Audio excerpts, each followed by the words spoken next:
Hey guys, कैसे हैं आप। स्वागत है आप सभी का मेरे यूट्यूब चैनल दाफ्टाकू में।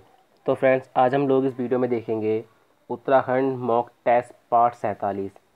इस वीडियो में आपको उत्तराखंड जीके के 75 मोस्ट इम्पोर्टेंट एमसीक्यूज़ देखने को मिलेंगे। ये एक चैलेंज क्विज़ है जिसमें आपने 60 प्लस लेके आने हैं। जिनके भी 60 प्लस आते हैं या जितने भी आते हैं, आप हमें कमेंट के माध्यम से ज़रूर बताएं। आप यूके के किसी भी एग्ज़ाम की तैयारी कर रहे हैं, चाहे बीडीओ हो आने वाले टाइम में, जैसे पटवारी का हो, समाज कल्याण अधिकारी हो, कोई भी एग्ज़ाम हो, उन सभी के लिए ये सीरीज़ काफ़ी महत्वपूर्ण है। तो गाइज़, ज़्यादा टाइम ना ख़राब करते हुए वीडियो को शुरू करते हैं। तो गाइज़, आज का पहला क्वेश्चन है, उत्तराखंड की राज्य तितली कॉमन पिकॉक का प्रिय भोजन है। जैसे मोनाल का प्रिय आहार क्या है, आलू है। इस तरह से जो उत्तराखंड की राज्य तितली है कॉमन पिकॉक, उसका प्रिय भोजन क्या है। तो यह है सी ऑप्शन, टिमरू की पत्ती। एक दूसरा क्वेश्चन यहाँ से ये पूछा जाता है कि राज्य तितली को कब घोषित किया गया था। मैंने कॉमन पिकॉक को राज्य तितली कब घोषित किया गया, तो ये आपको याद रखना है, 2016 में इसको राज्य तितली घोषित किया गया था। अगला क्वेश्चन है, काफ़ी महत्वपूर्ण क्वेश्चन है गाइस। उत्तराखंड में फोर्ट मोइरा का निर्माण किसने कराया। बात करें सबसे पहले फोर्ट मोइरा, या इसको आप किसके नाम से जानते हैं, लाल मंडी किला। किसके नाम से जानते हैं आप, लाल मंडी किला। तो ये कहाँ पर स्थित है लाल मंडी किला गाइस, तो ये स्थित है अल्मोड़ा में। कहाँ पर स्थित है ये, अल्मोड़ा में स्थित है। तो इसको किसने बनवाया था, कल्याण चंद ने। किसने बनवाया था, कल्याण चंद ने, यानी बी ऑप्शन हमारा सही है। अगला क्वेश्चन है, राज्य के किस स्थान पर क्रीम रंग का भारी व सख्त चूना पत्थर भंडार है। तो ये कहाँ पर है, मसूरी में, यानी ऑप्शन सी हमारा सही है। अगला क्वेश्चन है, राज्य के किस जिले में भूतत्व एवं खनिज कर्म निदेशालय स्थित है। ये खनिज कर्म का, ठीक है, इसमें ज़्यादा थोड़ा मिसिंग है। तो राज्य के किस जिले में भूतत्व एवं खनिज कर्म निदेशालय स्थित है। तो गैस ये स्थित है देहरादून में। कहाँ पर स्थित है, देहरादून में। इसकी स्थापना की बात करें, भूतत्व एवं खनिज कर्म निदेशालय की स्थापना कब हुई थी, तो 3 दिसंबर 2001 को इसकी स्थापना हुई थी। अगला क्वेश्चन है, राज्य में पार्क ऑफ द आर्ट कहाँ स्थित है। तो देखिए, राज्य में पार्क ऑफ द आर्ट जो स्थित है, ये स्थित है देहरादून में। अगर पूछता है किस स्थान में, किस परिसर में है, तो आपको याद रखना है सर्वे ऑफ इंडिया, ठीक है, सर्वे ऑफ इंडिया के परिसर में जो है पार्क ऑफ द आर्ट स्थित है। अगला क्वेश्चन है, काफ़ी महत्वपूर्ण क्वेश्चन है, कई बार रिपीट भी हो रखा है गाइज। राज्य में होम स्टे योजना कब शुरू हुई थी। तो होम स्टे योजना जो शुरू हुई थी, ये शुरू हुई थी अक्टूबर 2015 में। कब हुई थी, अक्टूबर 2015 में, यानी डी ऑप्शन हमारा सही है। अगला क्वेश्चन है, centre for eco tourism and sustainable livelihood की स्थापना कब हुई। तो ये हुई थी गाइज स्थापना, मैं आपको बता देता हूँ, 2003 में। कब हुई थी, 2003 में। और ये स्थित कहाँ पर है, मैं आपको पूरी जगह बता देता हूँ। चूना खान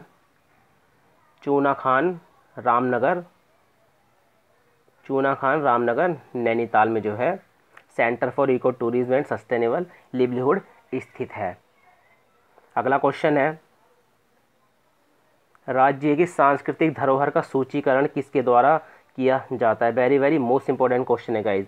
तो ये जो किया जाता है, ये इंटैक के द्वारा किया जाता है, यानी बी ऑप्शन हमारा सही है। इंटैक की देखिए फुल फॉर्म की बात करें, इंटैक की फुल फॉर्म की, तो Indian national trust for art and cultural heritage. तो इसकी फुल फॉर्म भी आपने याद रखनी है। स्थापना की बात करें, इंटैक की स्थापना कब हुई थी, तो 27 जनवरी 1984 को, ठीक है, 1984 को। कहाँ पर, नई दिल्ली में इसका मुख्यालय, याद रखेंगे। कहाँ पर इंटैक का मुख्यालय, नई दिल्ली में। ये आपने बात याद रखनी, कभी पता चला आप यहीं से देहरादून या कोई अल्मोड़ा टाइप से ठोक दो, ठीक है। तो नई दिल्ली में इसका मुख्यालय इंटैक का।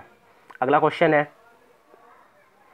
उत्तराखंड सरकार ने किस उद्योग को थ्रस्ट उद्योग का दर्जा दिया है। ये क्वेश्चन गाइज कई बार रिपीट हो रखा है। तो किसको थ्रस्ट उद्योग का दर्जा दिया है? पर्यटन को, यानी सी ऑप्शन हमारा सही है।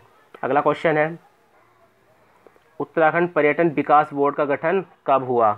ये भी काफ़ी महत्वपूर्ण क्वेश्चन है गाइस। तो उत्तराखंड पर्यटन विकास बोर्ड का गठन हुआ था 28 नवंबर 2001 को, यानी ए ऑप्शन हमारा सही है। मुख्यालय कहाँ पर है इसका, उत्तराखंड पर्यटन विकास बोर्ड का? तो ये है देहरादून में। कहाँ पर है?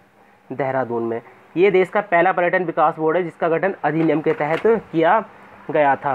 उत्तराखंड पर्यटन विकास परिषद विधेयक जो था वो कब आया था? वो 2001 में आया था। इससे संबंधित पूछ सकता है, ठीक है। राज्य में नई पर्यटन नीति घोषणा जो हुई थी इसी के तहत, वो कब हुई थी? अगस्त 2018 में। कब हुई थी? अगस्त 2018 में। तो देखिए गाइस, काफ़ी गर्मी है, तेज़ गर्मी है, तो आपको पंखे की आवाज़ आए तो उसको आप इग्नोर करके चलें प्लीज़।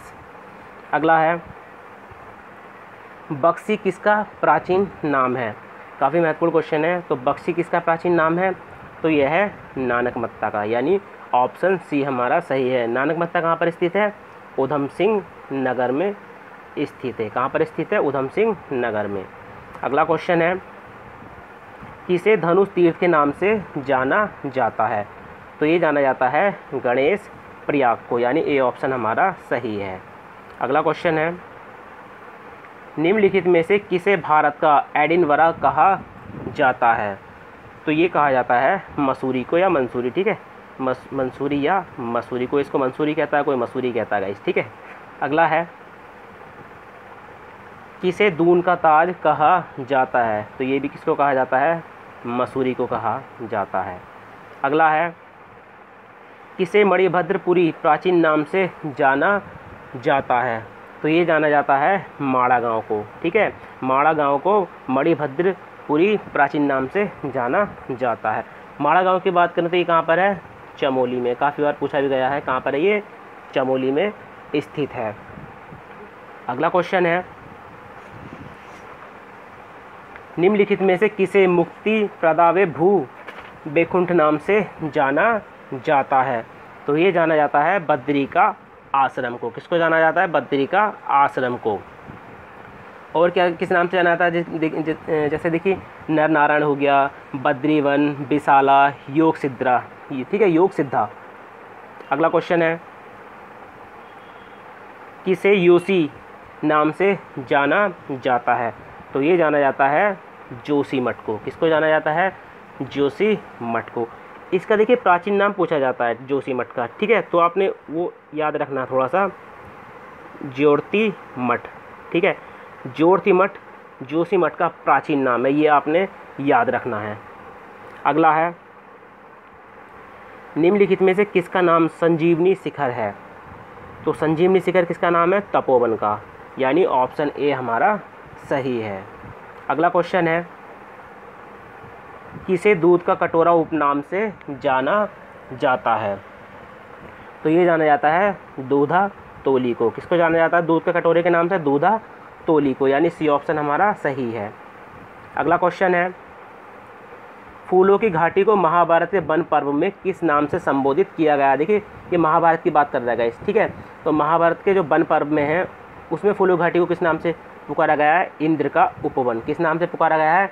इंद्र का उपवन या नंदन कानन, दोनों आपने याद रखने। और एक क्वेश्चन आता है कि मेघदूत, ठीक है, जो मेघदूत है, मेघदूत जो पुस्तक है उसमें किस नाम से, ठीक है, उसमें किस नाम से जो कालिदास की याद रखेंगे? मेघदूत किसकी है? कालिदास की। तो उसमें फूलों घाटी को क्या कहा है? अलका। क्या कहा गया है उसमें? अलका। और बाकी देखिए फूलों घाटी को Baikunth, Bhyundar Ganga park, Frank Smythe park, Pushparasa, Pushpavali और भी अन्य नाम है इसके गाइस, ठीक है। ये भी पॉइंट आपने याद रखने हैं। अगला है, निम्नलिखित में से किससे पता चलता है कि परमार वंश का संस्थापक कनक पाल था? तो गाइस ये पता चलता है सभासार से। किससे पता चलता है? सभासार ग्रंथ से पता चलता है। सभासार की बात करें तो इसके रचनाकार कौन है? पूछा जाता है सुदर्शन साहा इसके रचनाकार। कौन है इसके रचनाकार? सुदर्शन साहा। और इन्होंने इसकी रचना कब की थी? 1828 में। कब की थी? 28 में। यहीं से मैं आपको थोड़ा परमार वंश के कनकपाल के बारे में, ठीक है, और परमार वंश के बारे में कुछ पॉइंट बता देता हूँ एक्स्ट्रा। देखिए परमार वंश की स्थापना जो हुई थी 888, ठीक है, परमार वंश की जो स्थापना कब हुई थी 888 से हुई थी, ठीक है। और ये कब तक चला था 888 से अगस्त 1949 तक चला था, ठीक है। कब तक चला था 1949 तक। परमार वंश में या पवार वंश में जो कुल राजा हुए थे वो 60 हुए थे, ठीक है। इसमें जो इनकी राजधानी का क्रम है वो आपने थोड़ा सा याद रखना। देखिए पहली इनकी जो राजधानी थी वो थी चांदपुरगढ़। कौन सी थी? चांदपुरगढ़। चांदपुरगढ़ के बाद इन्होंने देवलगढ़ रखी, ठीक है। देवलगढ़ किसने करी थी? अजयपाल ने। देवलगढ़ पूछता है कि चांदपुरगढ़ से देवलगढ़ जो स्थानांतरित की थी वो किसने की थी? अजयपाल ने। अजयपाल ने फिर इसको कहाँ पे स्थानांतरित किया था? श्रीनगर। कहाँ पे स्थानांतरित किया था? तीसरी जगह श्रीनगर। तो श्रीनगर में कब करा था इन्होंने? 1517 में। ये भी अजयपाल ने किया था। उसके बाद श्रीनगर से राजधानी कहाँ गई थी? टिहरी में, ठीक है। टिहरी में 28 दिसंबर 1815 को। किसने? सुदर्शन शाह ने। तो ये आपने क्रम थोड़ा सा याद रखना है। अगला क्वेश्चन है, उत्तराखंड के किस मंदिर की रचना शैली गुजरात एवं राजस्थान के सोलंकी मंदिर की तरह है? तो ये है आदि बद्री, यानी ए ऑप्शन हमारा सही है। आदि बद्री की बात करें तो ये कहाँ पर है? कर्णप्रयाग। कर्णप्रयाग चमोली में। कर्णप्रयाग चमोली में। देखिए कर्णप्रयाग की बात करें तो यहाँ पर अलकनंदा और पिंडर का संगम होता है, ठीक है। अलकनंदा प्लस पिंडर का संगम होता है। अगला क्वेश्चन है, 52 गढ़ियों में गढ़तांगगढ़ किस जाति से संबंधित है? तो ये संबंधित है भोटिया जाति से। देखिए इस तरह से क्वेश्चन काफ़ी इस समय UPSC पूछ भी रहा है।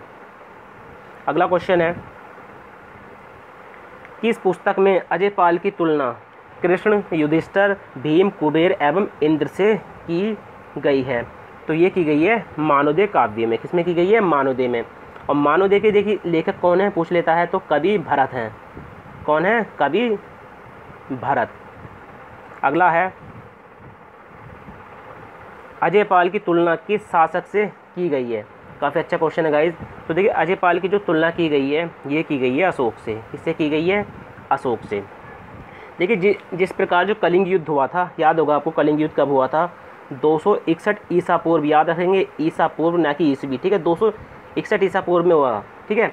तो जिस प्रकार कलिंग युद्ध के नरसंहार से जो विशुद्ध होकर अशोक ने तलवार को सदैव के लिए त्याग दिया था, उसी प्रकार अजयपाल ने 52 गढ़ियों को जीता था। याद रखेंगे 52 गढ़ियों को किसने जीता था? अजयपाल ने। तो 52 गढ़ियों के सामंतों को पराजित कर राज्य में अपना एक छत्र साम्राज्य स्थापित कर, जिसके अंतर्गत देहरादून हो गया, सहारनपुर, टिहरी, उत्तरकाशी, पौड़ी, बिजनौर का कुछ भाग, ठीक है, चमोली सब आते हैं। तो इस ऐश्वर्य को सदैव के लिए त्याग कर गुरुपंथ का अनुगामी बन गया था। इसलिए अजयपाल की तुलना किससे की गई है? अशोक से। अगला क्वेश्चन है, बलभद्र शाह से पहले किसके नाम के आगे शाह की उपाधि धारण थी? तो गाइज ये थी कल्याण, ठीक है, कल्याण शाह, ठीक है, कल्याण शाह। तो बलभद्र से पहले अगर पूछता है बलभद्र शाह से पहले किसके नाम के आगे शाह की उपाधि धारण थी, तो आपने टिक करना है कल्याण, ठीक है, कल्याण शाह। ये कौन से नंबर के राजा थे ये भी आपको याद रखना है। 38वें शासक थे ये। कौन से शासक थे ये? 38वें शासक। और बलभद्र शाह को शाह की उपाधि किसने दी थी? पूछ लेता है कि बलभद्र शाह को शाह की उपाधि किसने दी थी? तो ये दी थी बहलोल लोधी ने। सॉरी। अगला क्वेश्चन है, किस परमार शासक का नाम जहांगीरनामा में भी आया है? तो काफ़ी महत्वपूर्ण क्वेश्चन है। किस परमार शासक का नाम जहांगीरनामा में भी आया है? तो गाइज ये किसका आया है? श्याम शाह का, यानी बी ऑप्शन हमारा सही है। अगला क्वेश्चन है, दापा या दावा आक्रमण, ठीक है, या दापा मिलेगा आपको या दावा आक्रमण का संबंध किस शासक से है? तो गाइज ये संबंधित है महीपति शाह से, यानी ए ऑप्शन हमारा सही है। अगला क्वेश्चन है, देखिए क्वेश्चन आ ही गया परमार वंश की राजधानियों का सही क्रम लगाने के लिए। तो देखिए सबसे पहले चांदपुरगढ़, तो चांदपुरगढ़ होगी, उसके बाद देवलगढ़, देवलगढ़ के बाद श्रीनगर। तो ये हमारा बी ऑप्शन में है, ठीक है, बी ऑप्शन हमारा सही है।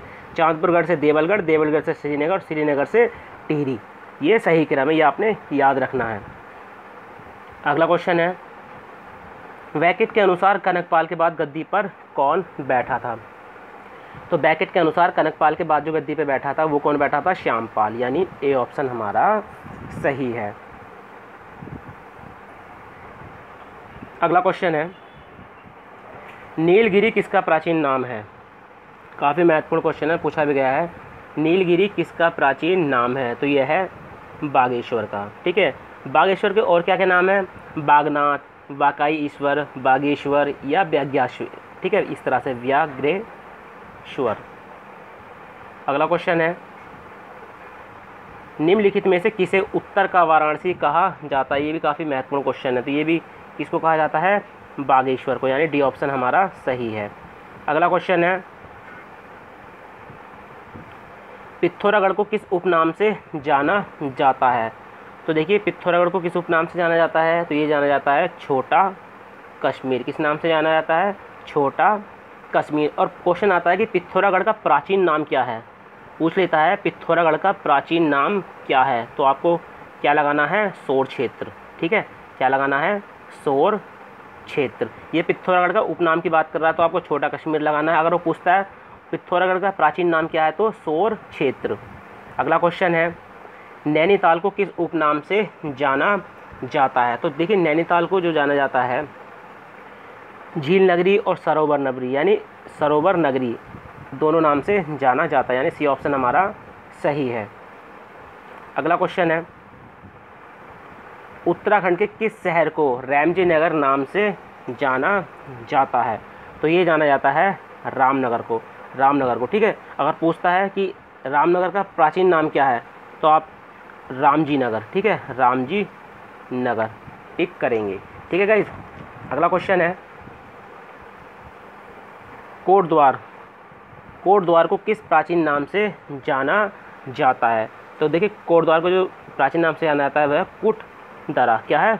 इस तरह से मिलेगा आपको, कुटदरा या कूटदर, ये इसका प्राचीन नाम है, यानी सी ऑप्शन हमारा सही है। अगला क्वेश्चन है, कालों का डांडा, कालों का डांडा प्राचीन नाम ये किसका है? तो यह है लैंसडाउन का। किसका है? लैंसडाउन का। अगला क्वेश्चन है, निम्नलिखित में से किसका प्राचीन नाम ब्रह्मपुर क्षेत्र है? तो ये किसका नाम है? श्रीनगर का। किसका नाम है ये? श्रीनगर का। अन्य नाम की बात करें श्रीनगर के, तो देखिए इसको श्रीपुर भी कहते हैं।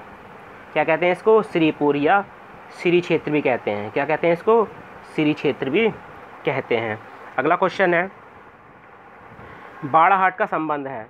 तो देखिए, बाड़ाहाट का जो संबंध है ये किससे है? उत्तरकाशी से है। बाड़ाहाट का संबंध किससे है?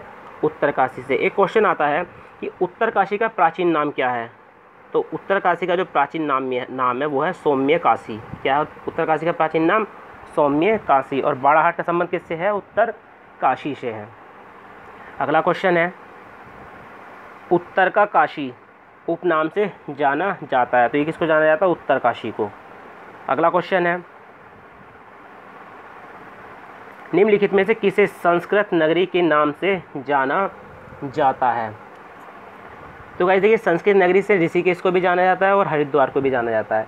ठीक है, तो ए बी ऑप्शन हमारे दोनों हैं। ठीक है, इस तरह से आपको क्वेश्चन मिलेगा तो आपको सी ऑप्शन टिक करना है, यानी जिसमें ए और बी दोनों हो। ठीक है। अगला क्वेश्चन है, कोशानी को किस प्राचीन नाम से जाना जाता है? तो कोशानी को किस प्राचीन नाम से जाना जाता है? तो ये जाना जाता है बलना। ठीक है, बलना। कोशानी का प्राचीन नाम क्या है? बलना। और उपनाम क्या है इसका? भारत का स्विट्ज़रलैंड। ठीक है, अगर क्वेश्चन आता है भारत का स्विट्ज़रलैंड किसको कहा जाता है? तो कोशानी को। अगला क्वेश्चन है, उत्तराखंड का स्विट्ज़रलैंड किसे कहा जाता है? तो उत्तराखंड का स्विट्ज़रलैंड किसको कहा जाता है? तो ये कहा जाता है हर्षिल को। ठीक है, किसको कहा जाता है? हर्षिल को। ठीक है, दोनों क्वेश्चन आप याद रखेंगे। अगर वो पूछता है भारत का स्विट्ज़रलैंड उपनाम है तो आपको कोशानी यानी बलना। ठीक है, और वो पूछता है उत्तराखंड का स्विट्ज़रलैंड किसको कहते हैं? तो ये क्या है? हर्षिल। और हर्षिल कहाँ पर है? उत्तरकाशी में। कहाँ पर स्थित है? उत्तरकाशी में। अगला क्वेश्चन है, उत्तराखंड का मिनी स्विट्ज़रलैंड किसे कहा जाता है? तो उत्तराखंड का मिनी स्विट्ज़रलैंड जो कहा जाता है ये कहा जाता है चोपता, ठीक है। और चोपता कहाँ पर है? ये है रुद्रप्रयाग में। कहाँ पर है चोपता? रुद्रप्रयाग में। अगला क्वेश्चन है, गंगा का मैका उपनाम से जाना जाता है। तो देखिए गंगा का मैका उपनाम से जाना जाता है मुखवा को, और मुखवा कहाँ पर है? उत्तरकाशी में। कहाँ पर है? उत्तरकाशी में। अगला क्वेश्चन है, हरिशिला प्राचीन नाम है। तो देखिए हरिशिला जो प्राचीन नाम है यह है हर्षिल का। किसका नाम है? हर्षिल का। और हर्षिल कहाँ पर है? उत्तरकाशी में। कहाँ पर है? उत्तरकाशी में। अगला क्वेश्चन है, गंगा यमुना का मैका कहा जाता है। गंगा यमुना का मैका कहा जाता है। तो ये कहा जाता है देखिए उत्तरकाशी को। किसको कहा जाता है? उत्तरकाशी को। अगला क्वेश्चन है, निम्नलिखित में से किसे पुनाड़ कहा जाता है। तो पुनाड़ किसको कहा जाता है? रुद्रप्रयाग को। देखिए क्वेश्चन आता है कि रुद्रप्रयाग का प्राचीन नाम क्या है। तो प्राचीन नाम है रुद्रावत। क्या है? रुद्रप्रयाग का प्राचीन नाम रुद्रावत। अगला क्वेश्चन है सॉरी गाइस, चंपावत का प्राचीन नाम क्या है। तो चंपावत का जो प्राचीन नाम है यह है चंपावती। क्या नाम है? चंपावती, यानी सी ऑप्शन हमारा सही है। अगला क्वेश्चन है, निम्नलिखित में से किसे गोल्डन वैली उपनाम से जाना जाता है। तो ये जाना जाता है बागेश्वर को, यानी बी ऑप्शन हमारा सही है। अगला क्वेश्चन है, गढ़वाल क्षेत्र को किस प्राचीन नाम से जाना जाता है। ये तो देखिए यूके ट्रिपल एससी का वेरी मोस्ट इंपॉर्टेंट क्वेश्चन है, फेवरेट क्वेश्चन है काफ़ी। तो गढ़वाल क्षेत्र को किस प्राचीन नाम से जाना जाता है? केदारखंड, ठीक है। और कुमाऊं को मानसखंड। दोनों आपने याद रखने हैं। जो कुमाऊं क्षेत्र है वो पहले क्या था? कुमाऊं क्षेत्र जो था कूर्मांचल। क्या था? कूर्मांचल। अगला क्वेश्चन है, हिमालय की द्वारिका किसे कहा जाता है। हिमालय की द्वारिका। तो हिमालय की द्वारिका किसको कहा जाता है गाइस? ये कहा जाता है द्वाराहाट को। किसको कहा जाता है? द्वाराहाट को। देखिए मंदिरों की नगरी, मीठी मूल्यों का क्षेत्र, ये क्या है? उपनाम है किसके? द्वाराहाट के। अगला है सॉरी गाइस थोड़ा गला ख़राब है, किसे त्रिहरि नाम से जाना जाता है। तो ये जाना जाता है गणेश प्रयाग को। किसको जाना जाता है? गणेश प्रयाग को, यानी सी ऑप्शन हमारा सही है। उसका पुराना नाम क्या है? पुरानी टिहरी, ठीक है। पुरानी टिहरी भी इसको इसी को गणेश प्रयाग को कहते हैं। अगला है, निम्नलिखित में से किसे सुदर्शन क्षेत्र कहा जाता है। तो सुदर्शन क्षेत्र कहा जाता है देवप्रयाग को, यानी ए ऑप्शन हमारा सही है। देवप्रयाग कहाँ पर स्थित है? टिहरी में। आप कमेंट के माध्यम से बताइए देवप्रयाग में किन दो नदियों का संगम होता है, ठीक है। अगला क्वेश्चन है, किसे उत्तर भारत का केरल कहा जाता है। किसे उत्तर भारत का केरल कहा जाता है। तो ये कहा जाता है देखिए हरिद्वार को। देखिए पूर्व का वेनिस, ठीक है। क्वेश्चन मिलेगा आपको, पूर्व का वेनिस किसको कहते हैं? ये भी हरिद्वार को कहते हैं। स्वर्ण द्वार, ये भी हरिद्वार को कहते हैं। देवद्वार, ये भी हरिद्वार को कहते हैं। अगला क्वेश्चन है, प्रसिद्ध पंचेश्वर किस भगवान को समर्पित है। तो प्रसिद्ध पंचेश्वर किस भगवान को समर्पित है? तो ये समर्पित है भगवान शिव को, ठीक है। बी ऑप्शन हमारा सही है। और देखिए ये कहाँ पर है पंचेश्वर? तो ये पड़ता है चंपावत में। पूछ लेगा तो आपको याद रखना है चंपावत में, ठीक है। काली एवं सरयू की नदियों के संगम पर है। अगर पूछता है किन के संगम पर स्थित है पंचेश्वर, तो आपको बताना है काली, याद रखना है काली और सरयू के संगम पर स्थित है। पंचेश्वर चंपावत, पिथौरागढ़ तथा चंपावत नेपाल की सीमा पर स्थित है। क्वेश्चन कई तरह से पूछ सकता है। ये स्थल चामू या चोमू मंदिर के लिए प्रसिद्ध है, ठीक है। पूछ सकता है कौन सा स्थान चामू या चोमू, इस तरह से पूछ सकता है। वो चामू या चोमू के लिए प्रसिद्ध है। तो ये है पंचेश्वर। चामू या चोमू मंदिर को पशु रक्षक के रूप में भी पूजा जाता है। ये पॉइंट भी आपने याद रखना है। क्वेश्चन पूछता है किसको पशु रक्षक के रूप में पूजा जाता है? तो चामू या चोमू देवता को, ठीक है। ये चामू या चोमू मंदिर जो है ये पशु रक्षक के रूप में पूजा जाता है। कई सारे क्वेश्चन बन जाते हैं गाइस। अगला है, निम्नलिखित में से किस शहर का प्राचीन काल में नाम शाह जाफर था, ठीक है। काफ़ी महत्वपूर्ण है। तो ये था जसपुर। जसपुर कहाँ पर स्थित है? ये उधम सिंह नगर का ही एक शहर है, ठीक है, जसपुर, ठीक है। जसपुर उधम सिंह नगर का एक उपनगर है, ठीक है। आप उपनगर कह सकते हैं, शहर ना कह के उपनगर इसको कह सकते हैं। चंद्रवंशी राजाओं के राजमंत्री कौन थे? मैं आपको बता देता हूँ, जसोदन, जसोदन। जसोदन ने इसका नाम बदलकर जसपुर कर दिया गया था, ठीक है। शाहजफर नाम था पहले, फिर जो चंद्रवंशी राजा के राजमंत्री थे जसोदन, उन्होंने इसका नाम बदल के क्या कर दिया था, जसपुर। तो ये पॉइंट आपने याद रखना है। अगला क्वेश्चन है, स्वामी विवेकानंद ने कब मायावती आश्रम में रामकृष्ण शक्ति मठ की स्थापना की थी? तो ये की थी इन्होंने 1901 में। कब की थी? 1901 में, ठीक है। देखिए यहाँ से काफ़ी क्वेश्चन बन जाते हैं, ठीक है। ये जो मायावती आश्रम है, यहाँ से काफ़ी क्वेश्चन बन जाते हैं। तो 1901 वाला तो हो गया, रामकृष्ण शक्ति मठ की स्थापना की थी। तो और मायावती आश्रम कहाँ पर है? लोहाघाट चंपावत में, ठीक है। लोहाघाट चंपावत में जो है ये स्थित है। यहाँ पर स्वामी विवेकानंद को आध्यात्मिक शांति प्राप्त हुई थी। स्वामी विवेकानंद ने 1901 में रामकृष्ण शक्ति मठ की स्थापना की थी। रामकृष्ण शक्ति मठ के स्थान पर पहले कौन सा आश्रम था, ये पूछ सकता है। तो उसका नाम आपने याद रखना है, अद्वैत आश्रम। कौन सा आश्रम था पहले उस जगह पे? अद्वैत आश्रम। अगला क्वेश्चन है, कत्यूरी शासकों की अधिष्ठात्री कुल देवी कोट भ्रामरी का मंदिर कहाँ स्थित है? तो ये स्थित है बैजनाथ। और बैजनाथ कहाँ पर है गाइज? बागेश्वर में। कहाँ पर स्थित है? बागेश्वर में। अगला क्वेश्चन है, तारीखेत कहाँ स्थित है? तारीखेत कहाँ स्थित है? तो ये स्थित है रानीखेत। कहाँ पर स्थित है ये? रानीखेत। देखिए रानीखेत से 8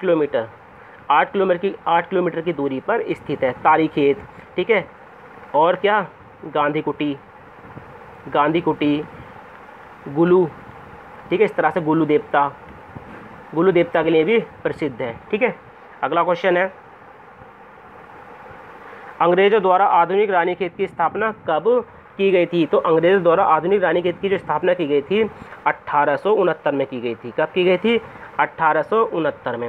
रानीखेत को अमेरिका के न्यायाधीश कौन थे? विलियम दोगल्स ने विश्व का सर्वोत्तम हिल स्टेशन माना है। क्वेश्चन पूछ लेगा कि किसने रानीखेत को विश्व का सर्वोत्तम हिल स्टेशन माना है? तो ये थे अमेरिका के न्यायाधीश विलियम दोगल्स, ठीक है। इनका नाम याद रखेंगे आप। अगला क्वेश्चन है, अल्मोड़ा में स्थित जालना किसके लिए प्रसिद्ध है? तो देखिए अल्मोड़ा में स्थित जो जालना है, पूछ लेगा कि जालना कहाँ पर है? अल्मोड़ा में। तो ये किसके लिए प्रसिद्ध है? फल उत्पादन के लिए प्रसिद्ध है। किसके लिए? फल उत्पादन। देखिए जालना पर खुमानी हो गया, सेब, नाशपाती, आलू बुखारा, इसका उत्पादन जो है विशाल उत्पादन होता है इन चीज़ों का, ठीक है। जैसे खुमानी, सेब, नाशपाती, आड़ू और आलू बुखारा, इनका विशाल उत्पादन होता है। अगला क्वेश्चन है, निम्नलिखित में से किस स्थान पर कवयित्री महादेवी वर्मा की स्मृति में एक संग्रहालय है? काफ़ी महत्वपूर्ण क्वेश्चन है। तो ये है रामगढ़। और रामगढ़ कहाँ पे पड़ता है? ये नैनीताल में, ठीक है। तो यहाँ कवयित्री महादेवी वर्मा और एक नाम और आप याद रखेंगे, रविंद्रनाथ टैगोर, ठीक है। इन्होंने प्रवास किया था। अगला क्वेश्चन है, नचिकेता ताल किस जिले में स्थित है? काफ़ी महत्वपूर्ण क्वेश्चन है ये, आपने यूपी ट्रिपल एससी में कई बार रिपीट होते हुए देखा होगा। तो नचिकेता ताल कहाँ पर स्थित है? उत्तरकाशी में। कहाँ पर है? उत्तरकाशी में। अगर पूछ लेता है किसके समीप है, तो चौरंगी खाल के पास जो है नचिकेता ताल स्थित है। अगला क्वेश्चन है, शारदा नहर प्रणाली का निर्माण कब हुआ था? तो देखिए शारदा नहर प्रणाली का जो निर्माण हुआ था, ये हुआ था 1928 में। कब हुआ था? 1928 में। ये नहर चंपावत के बनवसा, ठीक है, जो चंपावत है, चंपावत के बनवसा से निकाली गई है। और इसका निर्माण काली नदी पर हुआ है। पूछ लेगा किस नदी पर हुआ इसका निर्माण? शारदा नहर प्रणाली का तो काली नदी पर। अगला क्वेश्चन है, कौन सा 2 वर्षीय फसल चक्र उत्तराखंड के वर्षा आश्रित क्षेत्रों में लोकप्रिय है? तो देखिए पहला है धान, गेहूँ, मंडुआ और पड़ती, यानी बी ऑप्शन हमारा सही है। कौन सा है? बी ऑप्शन हमारा सही है। देखिए 2 वर्ष की बात कर रहा है वो, क्वेश्चन ध्यान से पढ़ लेंगे पहले। कौन सा 2 वर्षीय फसल चक्र उत्तराखंड के वर्षा आश्रित क्षेत्रों में लोकप्रिय है? तो ऑप्शन बी है, धान, गेहूँ, मंडुआ और पड़ती। अगला क्वेश्चन है, राज्य में कृषि उत्पादन विपणन बोर्ड का गठन कब हुआ? काफ़ी महत्वपूर्ण क्वेश्चन है गाइस ये। तो इसकी स्थापना हुई थी दिसंबर 2000 में। इसका उद्देश्य क्या है किसानों को उनकी उपज का उचित मूल्य दिलाना। ठीक है, इसका उद्देश्य क्या है? किसानों को उनकी उपज का उचित मूल्य दिलाना। अगला क्वेश्चन है, राज्य में चाय विकास बोर्ड का गठन कब हुआ था? काफ़ी महत्वपूर्ण क्वेश्चन है। तो ये हुआ था 2004 में। इसका गठन कब हुआ था? 2004 में। अगला क्वेश्चन है, राज्य में नींबू संतरा के उत्पादन के प्रमुख क्षेत्र हैं। तो देखिए, प्रमुख क्षेत्र एक तो नैनीताल है और दूसरा अल्मोड़ा, यानी बी ऑप्शन हमारा सही है। अगला क्वेश्चन है, राज्य के पर्वतीय क्षेत्रों में वनों से लगी भूमि को कहा जाता है? तो देखिए, राज्य के जो पर्वतीय क्षेत्रों में वनों से लगी भूमि है उसको किस नाम से जाना जाता है? बुनिया, यानी ए ऑप्शन हमारा सही है। जो गांव के समीप की भूमि होती है उसको बोलते हैं घरिया। ठीक है, जो गांव के समीप की भूमि होती है उसको क्या बोलते हैं? घरिया। और गांव के मध्य की भूमि उसको बोलते हैं बिचलिया। तो तीनों पॉइंट आपने यहाँ से याद रखने हैं। अगला क्वेश्चन है, निम्नलिखित में से किस भूमि बंदोबस्त को विकेट बंदोबस्त कहते हैं? तो ये कहा जाता है गाइज 9वें भूमि बंदोबस्त को। जो कब हुआ था 9वां भूमि बंदोबस्त गाइज? 1863 से 73 में। ठीक है, 1873 में। अध्यक्ष कौन थे इसके? जी.ई. विकेट। कौन थे? जी.ई. विकेट। एक क्वेश्चन गाइज ये है 11वां वाला, आप इसको कमेंट के माध्यम से बताइए। 11वां भूमि बंदोबस्त, ठीक है, 11वां भूमि बंदोबस्त ये कब हुआ था और इसके अध्यक्ष कौन थे? ठीक है, ये आपने कमेंट के माध्यम से हमें बताना है। अगला क्वेश्चन है, राज्य के किस जिले में टिन खनिज प्रचुर मात्रा में पाया जाता है? तो ये पाया जाता है चमोली में। कहाँ पर पाया जाता है अधिक मात्रा में? चमोली में। अगला क्वेश्चन है, निम्नलिखित में से गौरीकुंड कहाँ स्थित है? तो गौरीकुंड कहाँ स्थित है? रुद्रप्रयाग में। कहाँ पर है? रुद्रप्रयाग में। कहाँ पर है? रुद्रप्रयाग में। देखिए, गर्म जल कुंड है। अगर पूछ लेता गौरीकुंड रुद्रप्रयाग वाला जो है ये कैसा कुंड है, तो ये गर्म कुंड है। ठीक है, एक गौरीकुंड और भी है। एक गौरीकुंड है चमोली में। कहाँ पर है? चमोली में। लेकिन चमोली वाला जो है वो ठंडा है, याद रखेंगे। जो चमोली वाला है वो ठंडा है और रुद्रप्रयाग वाला जो है वो गर्म जल कुंड है। अगला क्वेश्चन है, जोराई बुग्याल किस जिले में स्थित है? तो देखिए, जोराई बुग्याल जो है ये टिहरी में स्थित है। कहाँ पर स्थित है? टिहरी में स्थित है। देखिए, मैं कुछ आपको बुग्यालों के नाम बता देता हूँ। जैसे बेदनी बुग्याल है, काफ़ी पूछा जाता है कि बेदनी बुग्याल कहाँ पर है, तो ये चमोली में है। एक पूछा जाता है दयारा बुग्याला। ठीक है, दयारा बुग्याल कहाँ पर है, तो ये उत्तरकाशी में है। ठीक है, उत्तरकाशी में एक और पड़ता है महत्वपूर्ण, हर की दून कहाँ पर है? ये भी उत्तरकाशी में। एक है ओली बुग्याल, ये चमोली में। तो ये कुछ महत्वपूर्ण बुग्याल है गाइस जो आपको ध्यान में रखने हैं। आज का अंतिम क्वेश्चन है, सॉरी गाइज, तो आज का अंतिम क्वेश्चन है, इंडस्ट्रियल टैक्सोलॉजिकल रिसर्च सेंटर कहाँ स्थित है? तो गाइज ये स्थित है, कहाँ पर स्थित है गाइज ये? तो ये स्थित है हरिद्वार में। कहाँ पर स्थित है ये? हरिद्वार में। हरिद्वार में अगर पूछता है कहाँ पर है, तो रुड़की। ठीक है, दोनों आपने याद रखने। रुड़की में देखिए, एक महत्वपूर्ण और भी पूछा जाता है सेंट्रल, ये आपने याद रखने। ये काफ़ी पूछा भी गया, कई बार पूछा गया।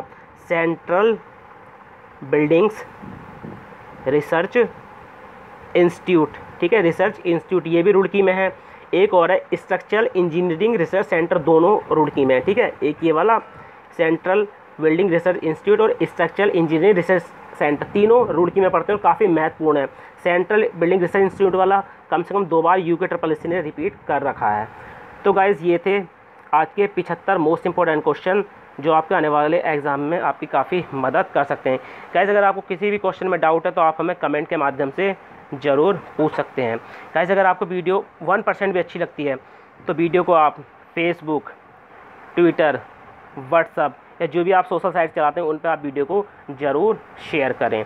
और अभी तक आपने हमारे चैनल को सब्सक्राइब नहीं किया है तो आप हमारे चैनल द प्रकू को सब्सक्राइब कर सकते हैं और उत्तराखंड की तैयारी से जुड़ सकते हैं। चलिए मिलते हैं अपनी नेक्स्ट वीडियो में। Thank you for watching.